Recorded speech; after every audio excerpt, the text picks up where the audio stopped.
Good evening, everybody. Welcome to the Prophet's Corner. And today we will be looking at the topic of being gifted. Okay, we're looking at being gifted. The story of Samson is an excellent one that highlights the advantages and the pitfalls of being gifted. Not everybody is gifted on the level that Samson was, but it still highlights the pitfalls and the advantages. And we need to understand the pitfalls and the advantages so that we can make the most of the gift, but also so that we can protect ourselves. The reality is that there are few people who are trying to protect us. The majority of people in life are trying to get what we have to offer, and they are trying to make the most of what we have. Whether it's for our benefit or not is another story. I'm sure you can think of different or many different gifted people whose lives ended up shipwrecked, whether it is a Michael Jackson or a Whitney Houston. You can think of these people and you can look and say, you know what, these guys were gifts. They were amazing people, but look at how their lives ended. If only they had had this, if they had had good advice, or if they knew better, they would have done things differently. They've done studies on sportsmen and sportswomen, and they've discovered that the vast majority of them, they can make millions, but they can end up in poverty. It's the same thing with other people whose gift, they may be a musician, they may be an actor, they make serious money, but then you suddenly look and you realize they are in poverty, they are in debt, and it is a sad story. Why? Because they were gifted and they didn't understand what it meant to be gifted. And the people around them as well, they didn't understand what that gift meant. They didn't understand what needed to be done in order to protect that person.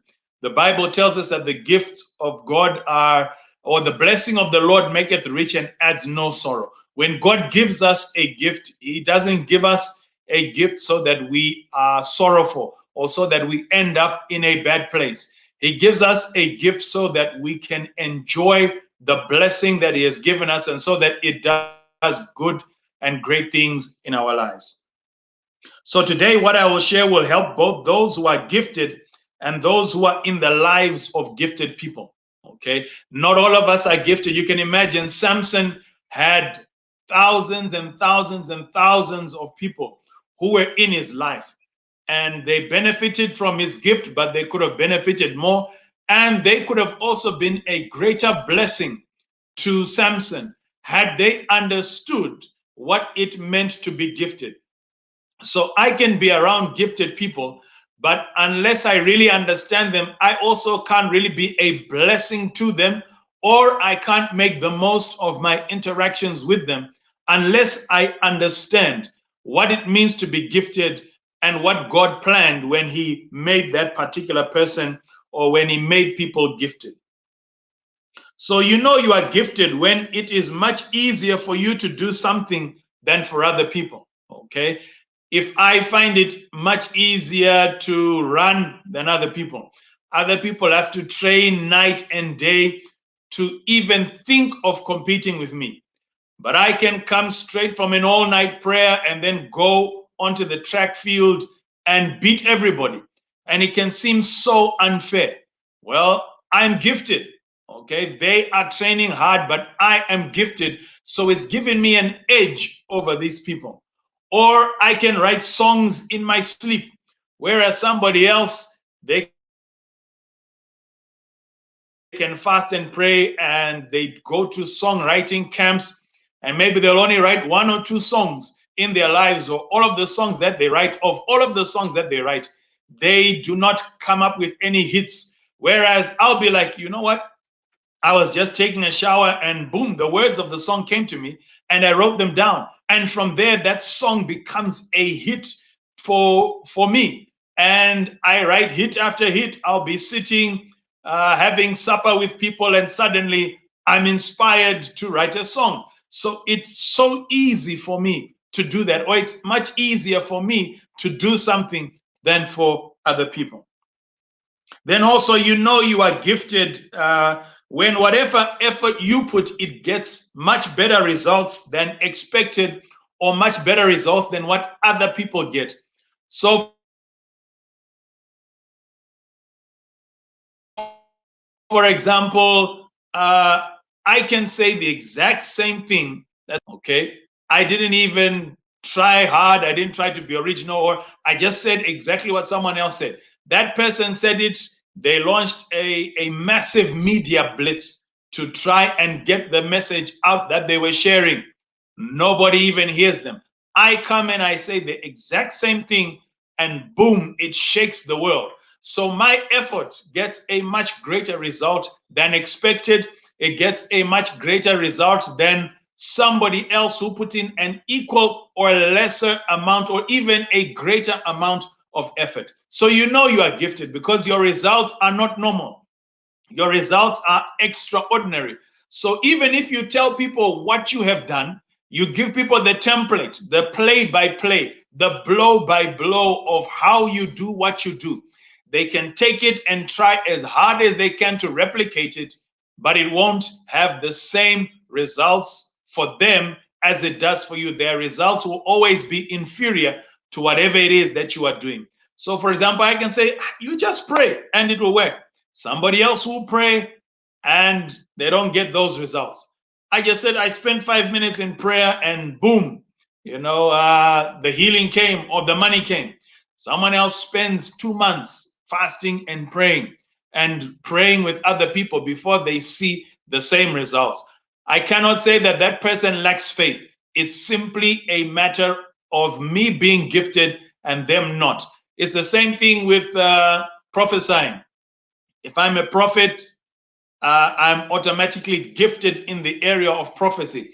So I don't even have to think about prophesying as it were. Someone else has to fast and pray. Someone else has to seek God to get a word from the Lord, whether it's a word of knowledge, word of wisdom, or prophecy, tongues, or interpretation of tongues. But for me, it will flow.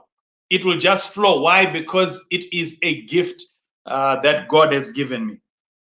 So what happens in Africa in the church, we are so used to relying on gifted people, and we are so blind to their weaknesses and needs, and we actually don't know how to maximize their God-given abilities.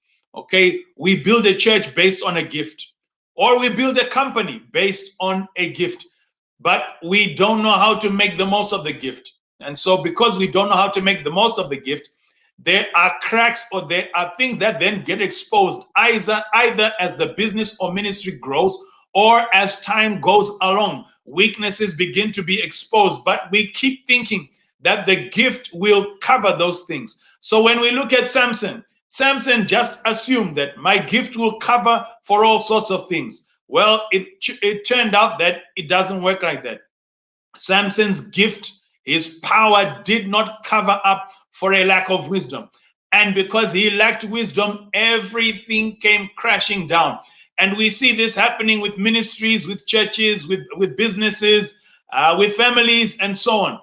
People built on a gift, but when that gift or the shortcomings of that gift, when they're exposed, people don't know what to do. And in the end, that company collapses, that gift or that ministry collapses, or the person with the gift, when they die, whatever they built, it collapses. Why? Because people didn't know what to do. They built on the gift instead of adding to the gift, or they thought that the gift was everything. And so we have disasters where there should be celebrations, simply because there isn't an understanding of what it means to be gifted, what it means to have a gifted person in your life. So because gifted people often don't understand what it means to be gifted, they accept responsibilities and expectations that they should be refusing. I'm super gifted. Maybe I am gifted in being eloquent. What happens? Everybody says you must lead us. Well, my gift is a gift of eloquence, but it's not a gift of leadership. So I should be saying, hold on, guys, I will be your spokesperson, but I will not be your leader. Why? Because my gift does not extend to that area. plus I don't have any learning or development in being a leader. And if you make me your leader, you are asking for trouble. There will be a disaster. So if you are gifted, you've got to understand what it means. Otherwise, you will accept responsibilities. You will try to live up to expectations that are really wrong for you. Samson really, he was made a judge, but wow, we see the poor judgment in his own life. We see he was incapable of really relating with people. He'd get so upset over the smallest thing. He lacked patience, and the way he did his things, it was not for the benefit of the people of Israel. It was for personal benefit, and it was by accident, really, that Israel would benefit from his personal actions. So gifted people easily miss times and seasons. Okay, they easily miss times and seasons, and they end up frustrated, abused, and broken. Again, the assumption is my gift will do it all for me. Maybe it did in the beginning, but it was actually a time. Or you look and you think, well, why is this person's preaching no longer drawing people? Why are people being turned off, or why are they not staying? They are coming, but they are not staying. Well, it was a time, it was a season. And if you don't maximize that time or that season, you can suffer the consequences for the rest of your life. So, for example, if I'm a talented footballer, guess what? If I don't make the most of my gift in that time, then I am going to be crying. Once I realize I was gifted, or I'm gifted and I'm 40, it's too late, because football is a young man's game. Maybe I'm gifted in singing in my mother tongue. Well, there is a season for my mother tongue to be the in thing, and the whole world will be singing the songs that I sing in my mother tongue. But suddenly that time or that season closes. I continue singing in my mother tongue. If I didn't make the most of that time, of that season, I can end up in poverty. We see a lot of preachers, gifted preachers, but they end up in poverty. Why? They had the gift of preaching, but they didn't know what to do with it. They didn't know how to manage it. It's the same thing. There are people who are gifted actors, or they're gifted business people. They knew how to start companies, but they never knew what to do with the gift that they had. And so in the end, they ended up frustrated, abused, and broken. Or there are people who are gifted. They are in demand. They don't know how to say no. They don't know how to set boundaries. They don't know what to do with being gifted.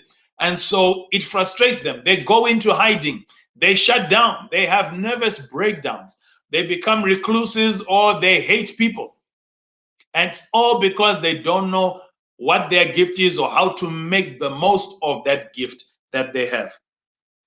It is easy to be gifted and end up in trouble, because the general belief is that the gift can produce results anyway. I mentioned that a bit earlier. We cannot make the mistake of assuming that your giftedness in one area produces results in another. Someone can be a great father. You're gifted in the area of parenting, but that doesn't mean you're going to be a great preacher or a great business person. Vice versa, you can be gifted in doing business. That gifting won't automatically translate into you being a great parent. So you've got to learn, what does it mean to be a great parent? What are the keys? What are the steps to being a great parent? And so on. You've got to educate yourself. Okay, so what we are seeing now, and what happens is, cults form because a gift is allowed to function in areas it wasn't intended for. Okay, you're given a gift. Let's say I'm given a gift to prophesy, but now that gift is functioning in the area of leadership. Well, all I'm doing is prophesying, and people now, they don't have solid foundation, or they don't have meat, bones to what, to add to their lives.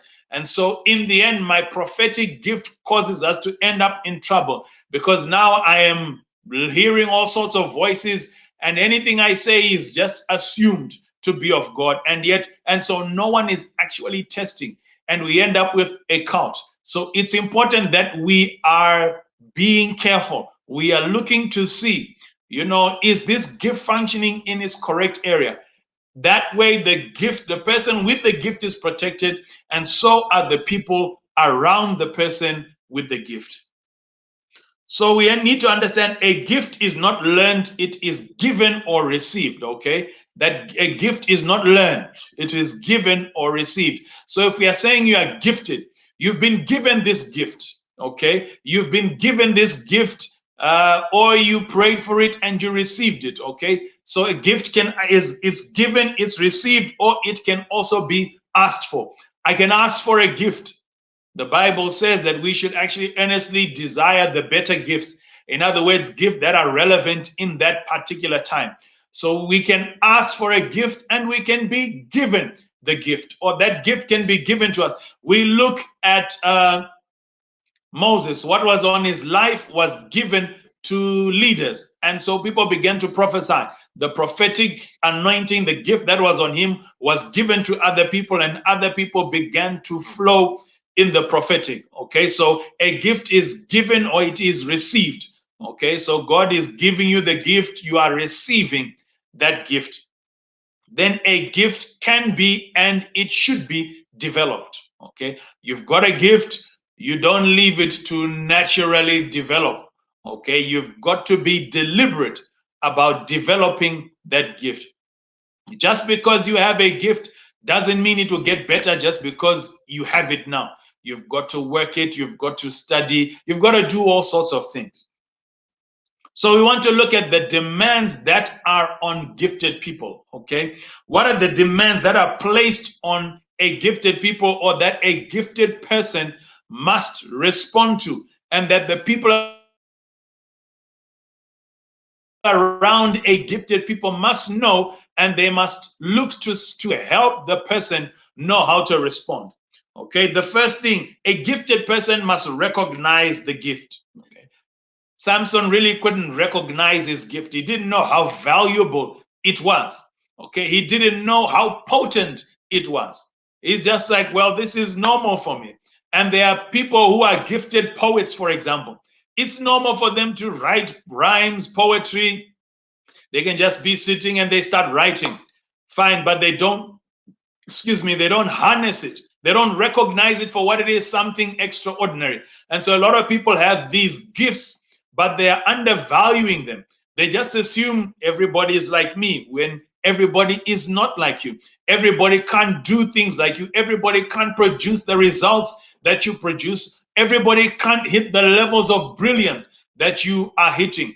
But people, if you don't recognize that you are gifted, you are in trouble. Okay, you will miss your time, you will miss your opportunities, and instead of that gift doing what God says, making room for you, taking you before great people, causing you to benefit in all sorts of manners, if you are not aware that you even have the gift, my God, you will miss out on what God intended to be a blessing in your life. So when you recognize the gift, you can harness it. Okay, I can then say, oh, okay, I know how to prophesy.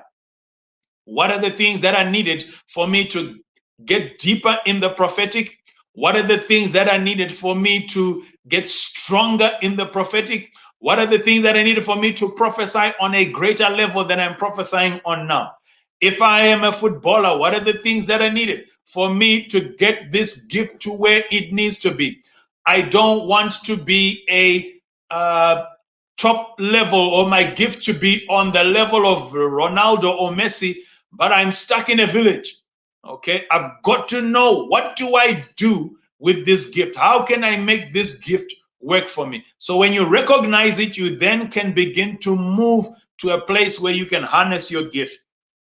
Recognizing the gift also helps you to interpret why things keep happening to you. Okay, why do these things keep happening to me? They can be good or bad, but as long as you have that gift, there are certain good things that will keep happening in your life because of the gift, and there are certain bad things that will keep happening in your life because of the gift. It's like, I don't know why people are always giving me money. It's because of the gift. I don't know why people keep giving me opportunities when I mess up. It's because of the gift. So such things will keep happening. Why do people keep looking for me? Why do people keep choosing me? It's because of the gift. Okay, so you've got to understand, it gives you perspective. It helps you to interpret what's going on. Okay, this is not about me. This is about the gift. Okay, this is how my gift is working. So let me take advantage of it. Let me put it to good use. Let me be careful. You know, it's like if you have a gift of preaching.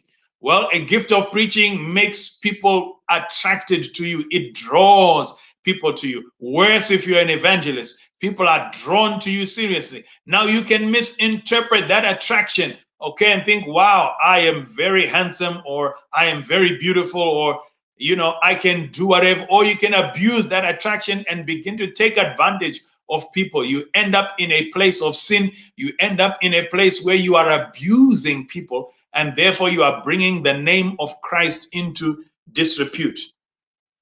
Then also, what another thing that is demanded of a gifted person is discipline. Okay, you look at Samson, discipline was demanded of him. Unfortunately, he did not walk on the level of the discipline that he was given. Some areas he did, other areas he didn't. But even in the areas where he did, he wasn't consistent. So his hair was not supposed to be cut ever. For a while, he was disciplined, but eventually he got tired of being disciplined and his hair got cut. Other areas, he should have been disciplined in the area of women. He wasn't. He should have been disciplined in the area of interacting with other people. He wasn't. Whatever he thought of at that moment is what he did. He lacked discipline. And unfortunately, his lack of discipline cost him greatly. So when you are gifted or you are around a gifted person, you need to understand the importance of discipline. If you're a parent of a child who is gifted, you know you have to help them be disciplined. And it's not so easy for a gifted person because they get the results. Samson, the Bible says he just shake himself and he's up and he's doing damage to the enemy. So he just shake him in from a deep sleep. He just get up and do things. So the necessity of being disciplined isn't always visible. You may be a mentor and the people under you or the people you're mentoring are gifted. You've got to bring discipline to their lives. You're a pastor. It's the same thing. You're a leader. Gifted people under you, they need to have the element of discipline.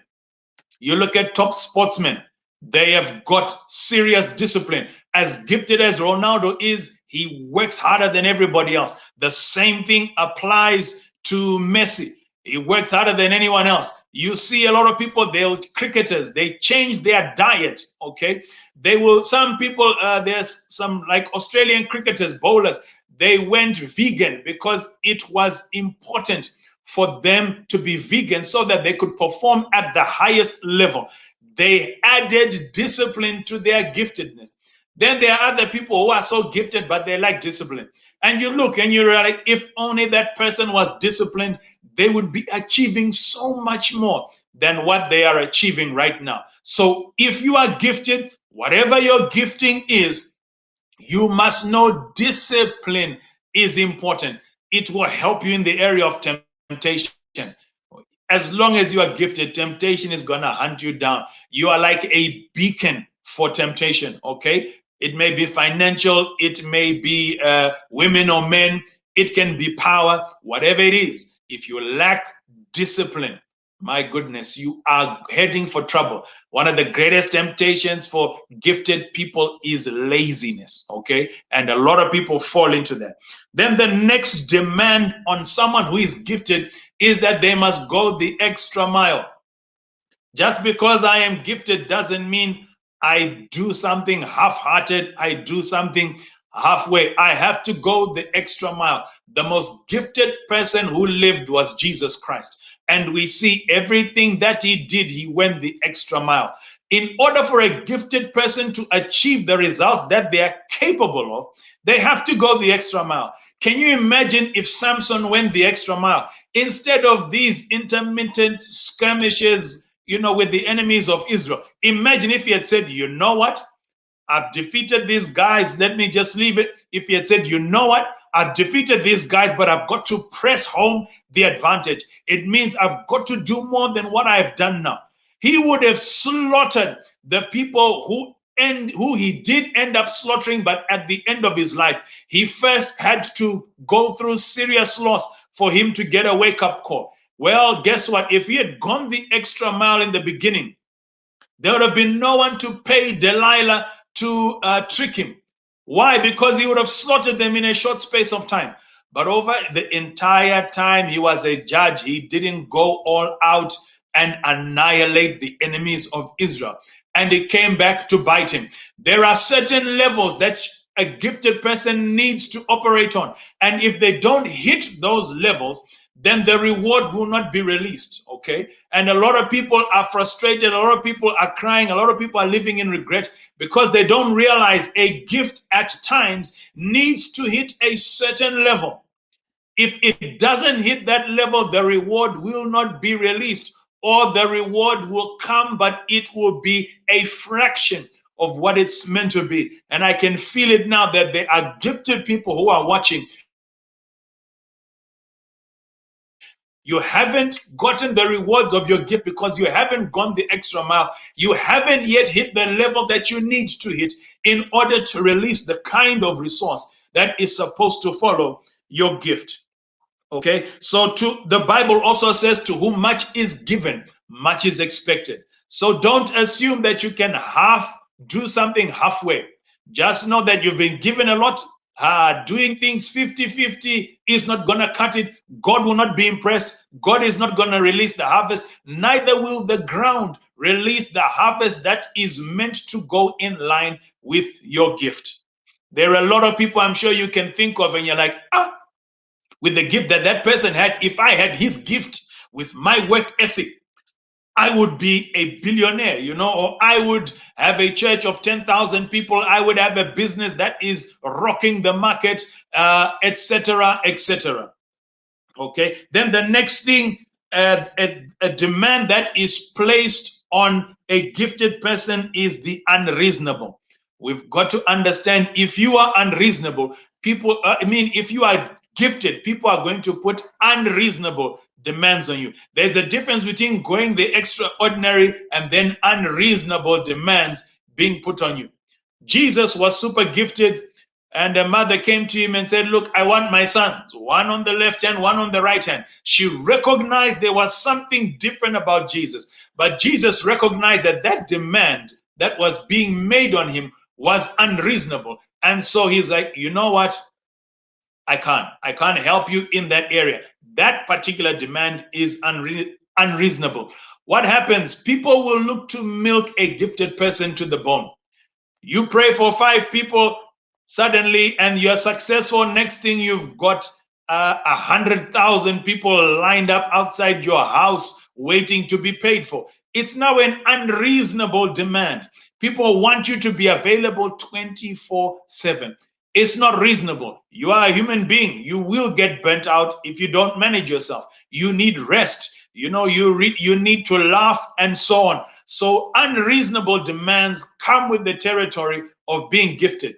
And a gifted person must recognize it. Okay, don't get angry with people. They're never leaving me alone. Of course not. You are gifted. There are people who are gifted in the area of compassion and they don't know how to turn it off. Okay, but the Bible is clear. The gift of the prophet is subject to the prophet. So you can't blame your gift. I don't know what to do. People are always coming to me. Say no. Say later. Say not now. Say I can't. Whatever it is you need to do, but you have to learn to deal with unreasonable demands because they will keep coming. People are people. Some people also don't understand. They are making demands on you in ignorance. Some of the demands are meant to stretch you, but then people go overboard. So you've got to understand, as long as you are gifted, there will be unreasonable demands placed on you, and you've got to learn how to deal with it. Some people end up in drugs, they end up in affairs because they're failing to cope with the unreasonable demands. Then the impossible, okay? When you are gifted, people will demand the impossible. Sometimes it's a good thing because it draws something out of you. At other times, it's not so good. Good examples are Esther. I mean, here comes her uncle Mordecai, and he's like, you know what? This is your time to shine, to deliver a nation. She was being asked to do something that had never been done before. He was asking the impossible of her. Go into the most angry person on earth's presence, uninvited, which was a death sentence. Then somehow charm him and get him to somehow nullify a decree that he had already released. I mean, Mordecai was asking the impossible. But guess what? Esther had a gift. She had a gift of calming someone down. She had a gift of winning people over. This was the greatest test ever. But guess what? It worked out. It drew something out of her. And if you are gifted, there'll be times when it's the impossible will be asked of you. You're asked to make an impossible shot. You're asked to do an impossible preach. You're asked to pull a rabbit a rabbit out of the hat or a situation out of the fire. Guess what? It comes with being gifted, and sometimes it draws things out of you. Here is Jesus. His time had not yet come. The gift was not yet operating. So he thought, and here comes Mary. She's like, you know what? You've got to work a miracle. And he's like, hold on, you want a miracle from me here and now? This isn't the time yet for it. But guess what? That demand of the impossible drew out what was on him. So you've got to be judging or looking and saying, okay, this demand, hey, maybe it's actually drawing something out of me. It's meant to highlight that it's time for me to go to the next level, or the time for my gift has come. Then maturity is demanded of someone who is gifted. If you are not mature, you will abuse your gift and you will be abused. It's really that simple. So maturity will help you to know, I know how to handle this. I know this is being done for whatever reasons, but I can handle this situation and I can cause everything to work together for my good. Stability, okay? If you are gifted, you've got to have stability in your life. For some people, that stability comes with marriage. Other people, the stability comes with being plugged in or connected to the right people, the right place. But you've got to have stability in your life when you are gifted. So we look at prophets. Prophets, oh my goodness. These are gifted people, but as you look in the lives of many prophets, they lack stability. And because they lack stability, they do crazy things. Because they lack stability, they mislead people. Okay, but when a prophet is stabilized, you can expect maturity to come. You can expect groundedness to come. You can expect accuracy to be a part of their ministry. So the Bible is clear. For a prophet, stability comes from being connected with apostles. Okay, a prophet has to be walking with apostles. That is what grounds a prophet. Okay, because apostles are stabilizing factors and they have the capacity to stabilize the giftedness of a prophet. So a prophet has to have apostles in his life. In my life, I understood the Bible talks about the foundation of the church being that of apostles and prophets. Okay. And I look at my life, my connections, the people around me, the majority of people who are close to me are apostles, and they have brought a level of stability into my life. If I am starting to get out there or get funny or whatever, they are there to stabilize me. They are there to speak, and I can hear what they're saying because they have a level of authority that a normal believer doesn't have, or that the other 4 or 5-fold ministers don't have. Then strength. If you are gifted, you've got to be strong. Attacks will come, expectations will come. If you are not strong, you will collapse under the weight of your gift. That's when you have people becoming a recluse. That's when you have people retreating. That's when you have people falling into sin, people committing suicide, people destroying their lives. And people be like, what a waste. That person was so gifted. Yes, he or she was, but they lacked strength. So when temptation came, it destroyed them. When pressure came, it destroyed them. Okay, when abundance came, when promotion came, when power came, they lacked the strength to be able to hold or to manage that or to deal with it, and it destroyed them. This world is littered with gifted people. See, we can all look and say their gift took them high. Their gift did great things for them, but they failed to cope with what came with that gift. So many gifted musicians who end up committing suicide. So many gifted worship leaders who end up in sexual sin. Why? Because they don't have strength to deal with what their giftedness brings. So many people who can be gifted at making sales, but they don't have the strength to execute financial intelligence, even if they know it. They will go and put their hands in the till. Even if they know it, they will let people steal from them, and they don't care. They will be like Samson, thinking that, you know what, I'll just shake myself and go out there and make some more money, only to realize, uh-oh, my season has passed. My time is over. Someone else has stepped in. Someone else is the new flavor of the season. We look at worship leaders. Those are great examples. There are people who were rocking gospel music in the 80s. They are still alive now, but their voices have been overtaken by other people. They had their time, they had their season. And this is the reality of life. But if you don't understand your gift, my goodness, you will miss out. You've got to be strong. May the Lord release strength into your life in Jesus' name. Then wisdom, okay? Someone who is gifted, my goodness, you have to be a student of wisdom. A student of wisdom, because what will come to your life, your gift is extraordinary, and you'll attract extraordinary things. You won't go through what normal people go through. So wisdom will protect the gift, okay? It will protect the gifted person, and it will also protect the people around the one who is gifted, okay? It protects you from abuse, from harm, and from error. Wisdom also brings fruitfulness without sorrow. You know how to make the most out of your gift without causing other people to cry or causing yourself to cry. So let's take, for example, prophecy. I know how to prophesy. I'm great at prophesying. Okay. If I lack wisdom, I will start telling people $100 per prophecy. And I start going to people, and if you don't sow into this prophecy, you're going to die, and so forth and so on. I'm now stepping into error. I'm now stepping into foolishness, and that is causing harm to people, and I'm abusing people. In the end, I'm harming myself. And then I can't be surprised that people are no longer following me, or that whatever I have done, it collapses. It's because I lack wisdom. Then stay in your lane.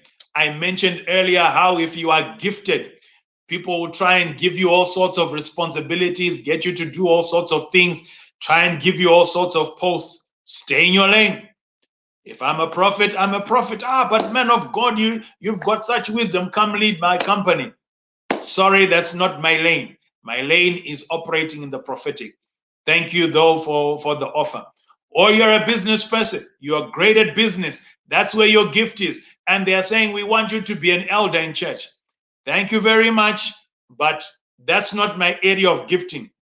I'll turn the church into a business, okay? So let me stay in my lane. Whatever your gift is, stay in your lane, work your lane, maximize your lane, and you will not regret it.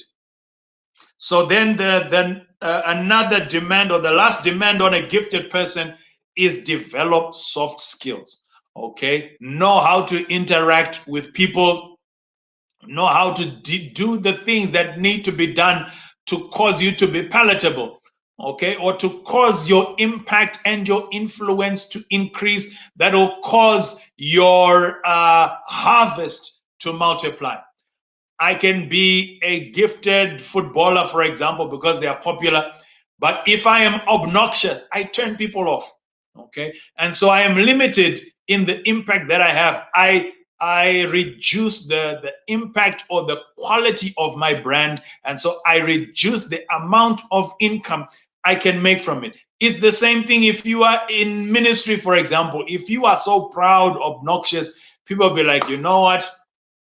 I might listen to you preach, but I'll never come to your church because you got a stinking attitude. Or you know what?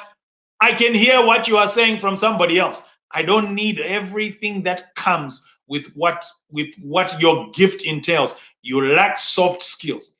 A lot of people are turned off simply because they lack, or simply because they are turned off from their blessing because they lack soft skills. You develop those soft skills, man, you are setting your gift up to go to another level.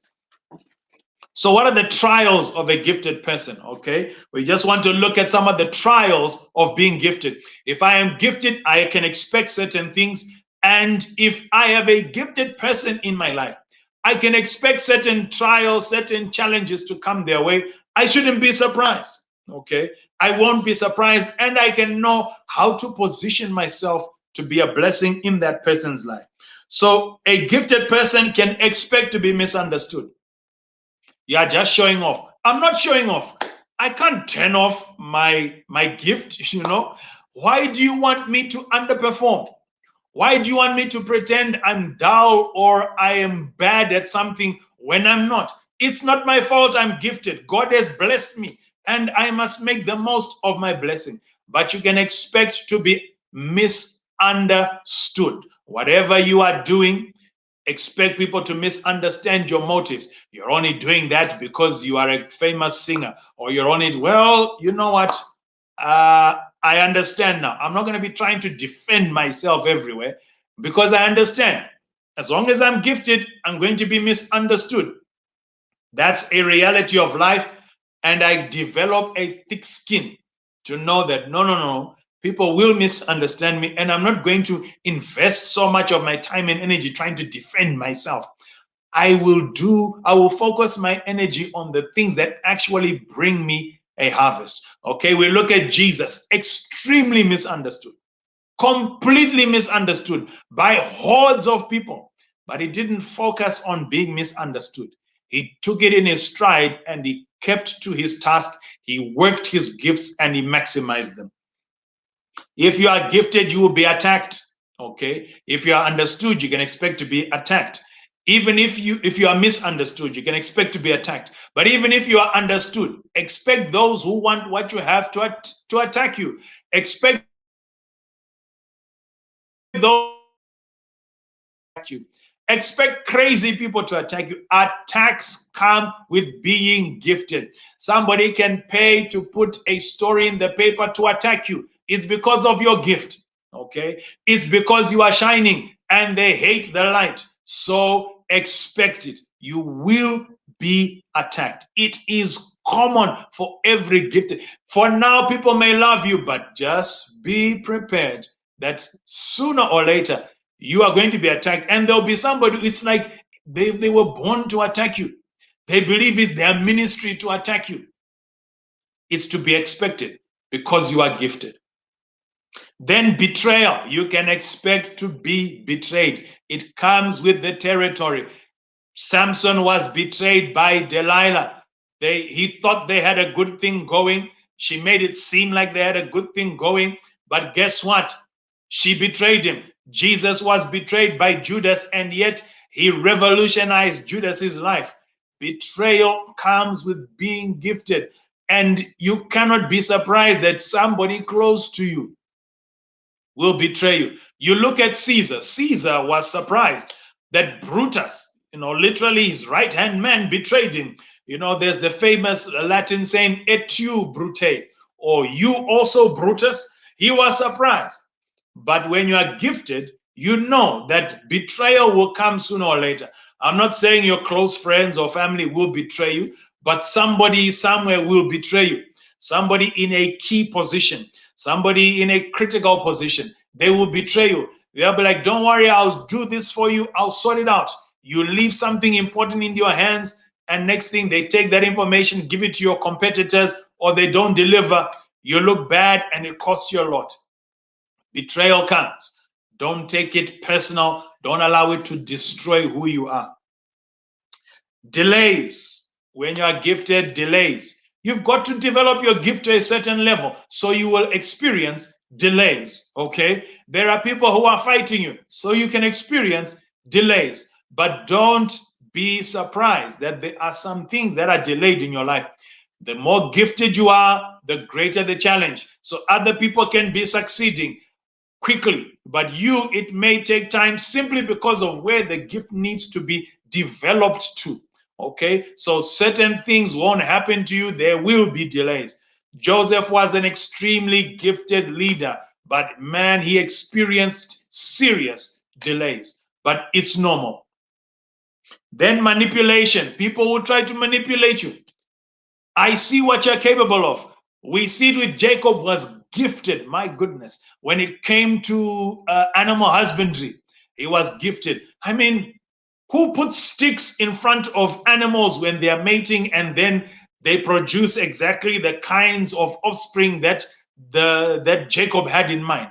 Incredible gift. How did he know what to do? He was gifted, okay? He was extremely gifted in the area of animal husbandry. But guess what?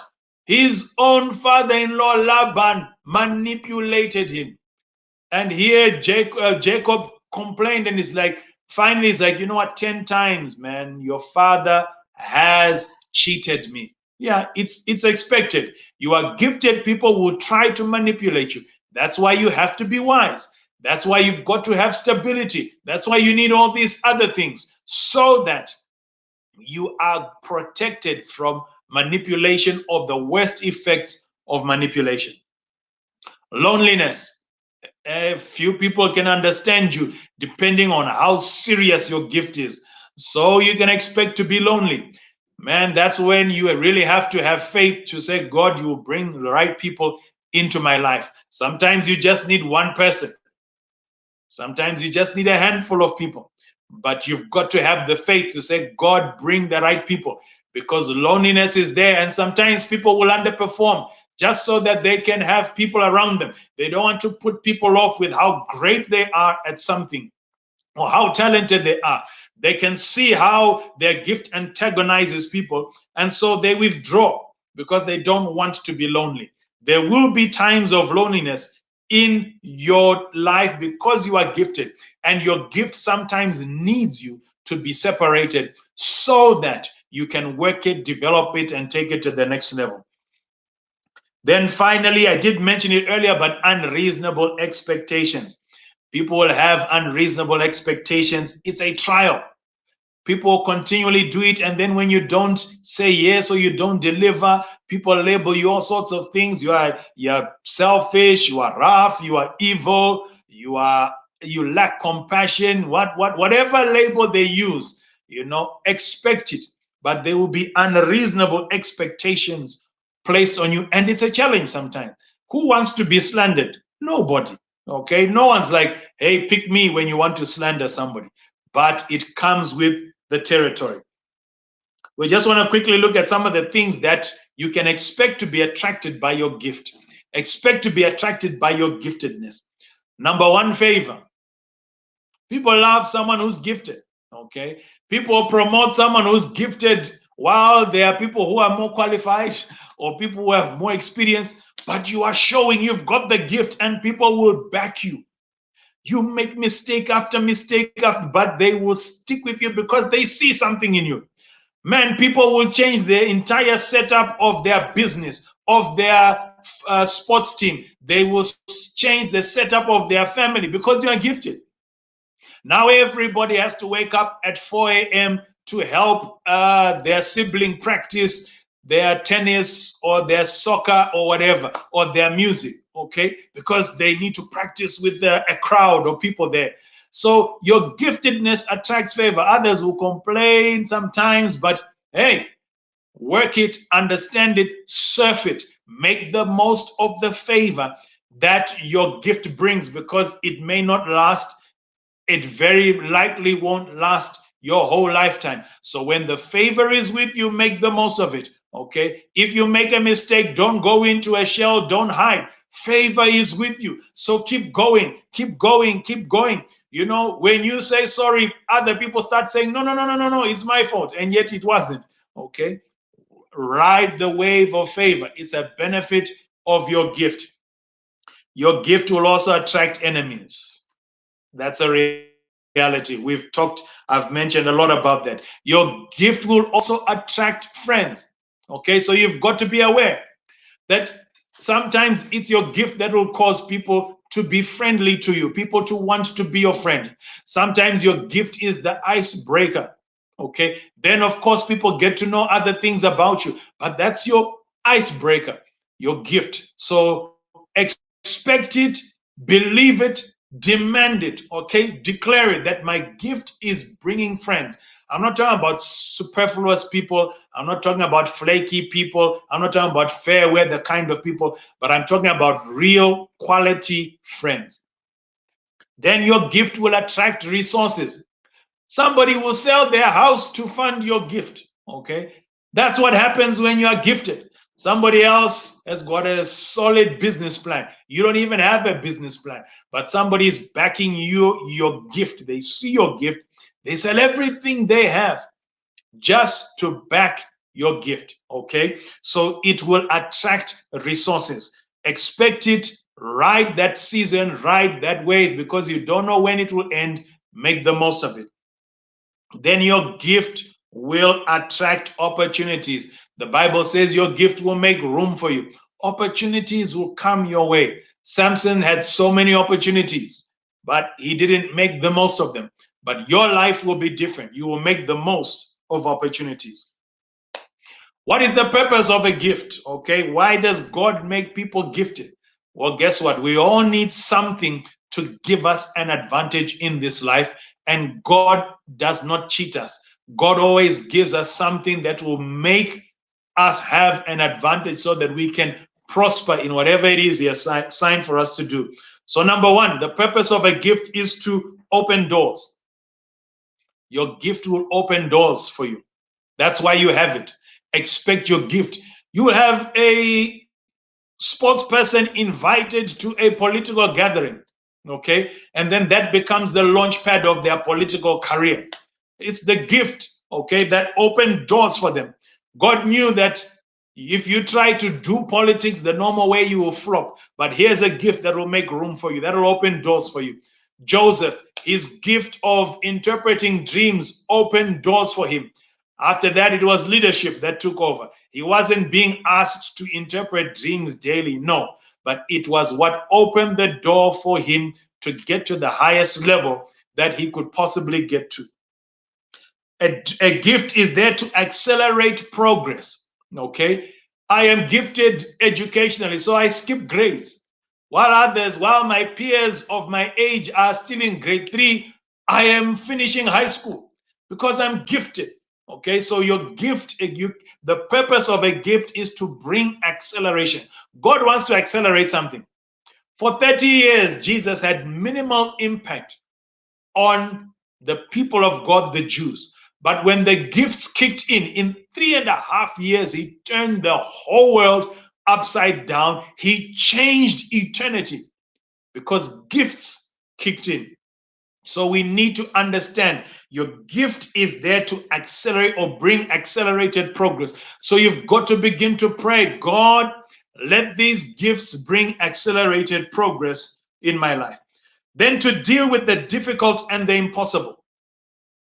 A gift is there to deal with the difficult and impossible.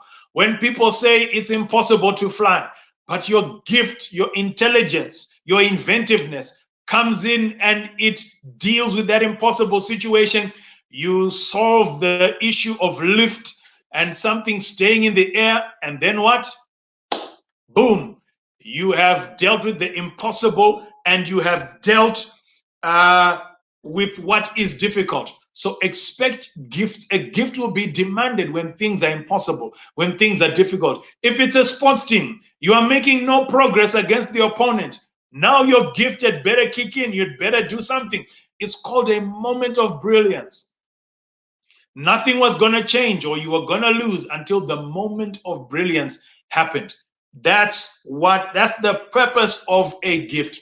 So somebody comes in, they're feeling, they've been fasting, they've been praying, they can't get a breakthrough. Here I come with a prophetic or an apostolic gift. Boom! I deal with their impossible situation.